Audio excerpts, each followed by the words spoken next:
Okay, we'll have a quick look at the answers. If there's anything you really want to look at, just press pause.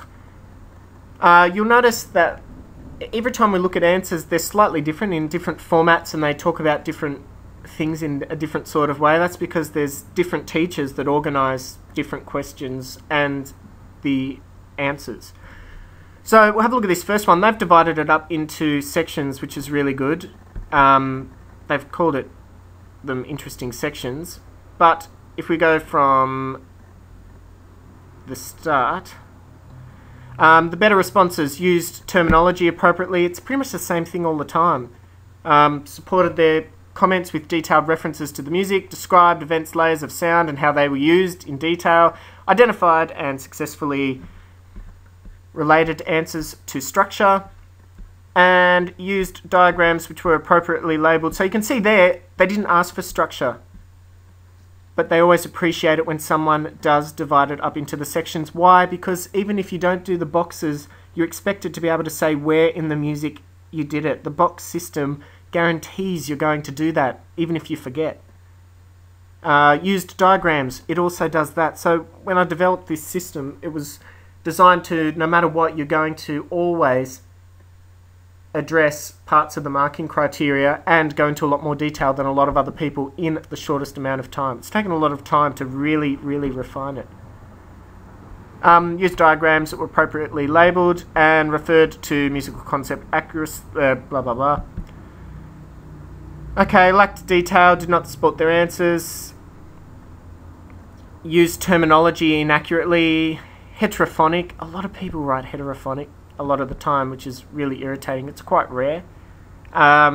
Included irrelevant diagrams, made incoherent references, identified some layers of sound but did not describe how they were used. See, these are all things that using the box system, you don't do these weaker responses. Lack structure in the answer. That's not going to happen if you do it this way. So in the opening comments, they noticed about that. Layers are bagpipes, yes, which provide a drone and a melody. There you go. We mentioned the drone and even notated it. And we drew it as being quite rhythmically free. A second vocal layer, and they've written that there, we got that as well. Has harmony and a rhythmic aspect, as the vocals have a discernible pulse over free bagpipes. Open intervals used in the vocal harmonies. The texture there they're saying is homophonic.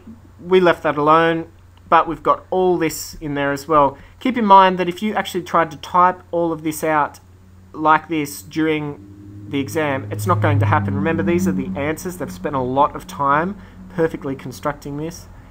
Sparse due to limited range of bagpipes and repetitive nature and limited range of vocal line using open intervals. Okay, the next section, which we called section B, they've called the introduction. Layers a drum kit. Intro in fast 4/4. We mentioned that it's in 4/4, and we've also mentioned the drum kit. Remains steady and constant. Later addition of the mandolin. Plucked, yes, or you may have written acoustic guitar. Either way, it's very close. The tone color is very, very similar. And bass line enters. That's what we said. Followed by rhythm guitar fill, which we almost missed, but we got it in the end. A contrasting layer is the Yashimbawula vocal line, which enters with rhythm guitar. Texture builds in density, we've said that, due to additional pass and increase range and layers. We've gone into a hell of a lot more detail than that. I mean, we've said exactly what each layer is doing.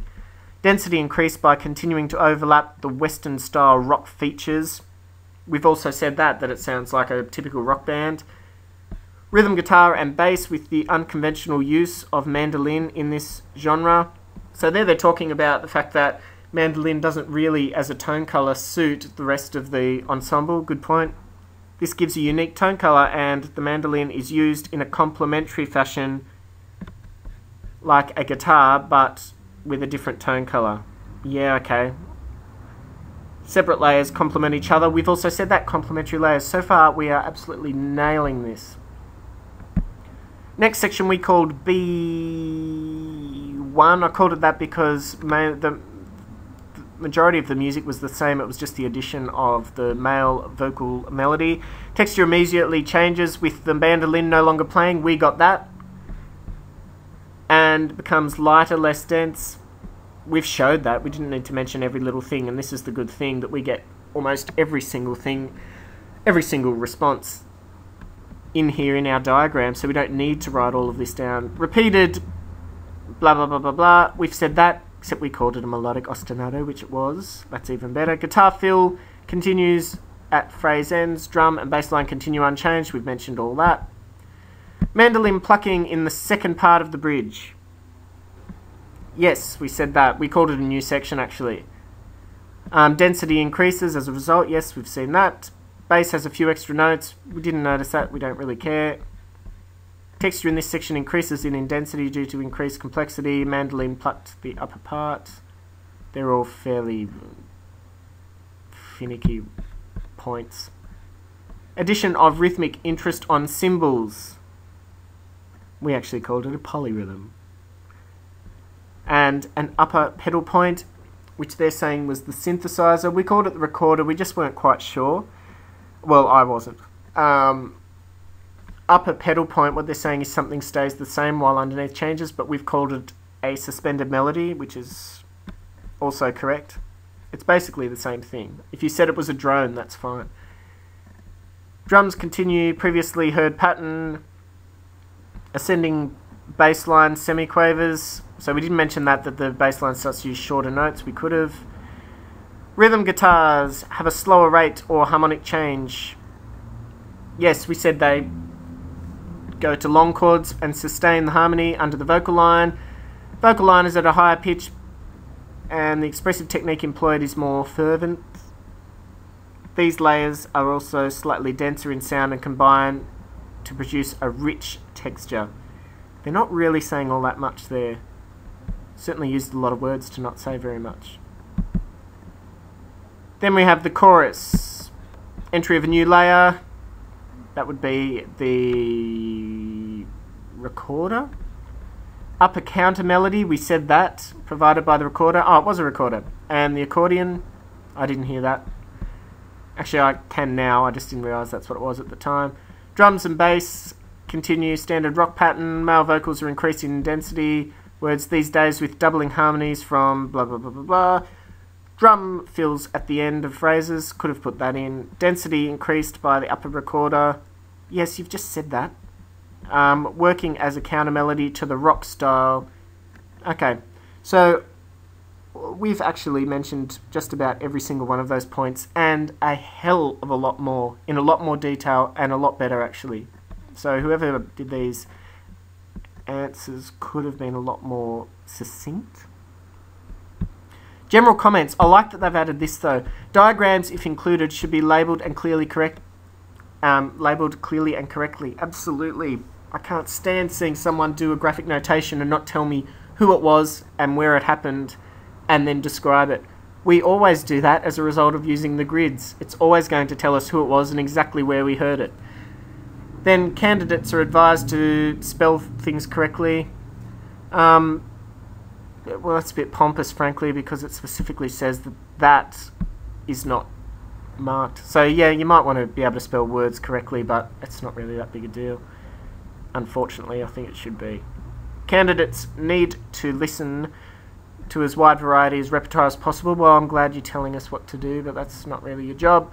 Teachers should encourage students to listen critically in order to identify specific performing media rather than by orchestral family or generic classification. Okay, that's a good point. When we're saying things like low strings, that's because the low strings are doing the same thing.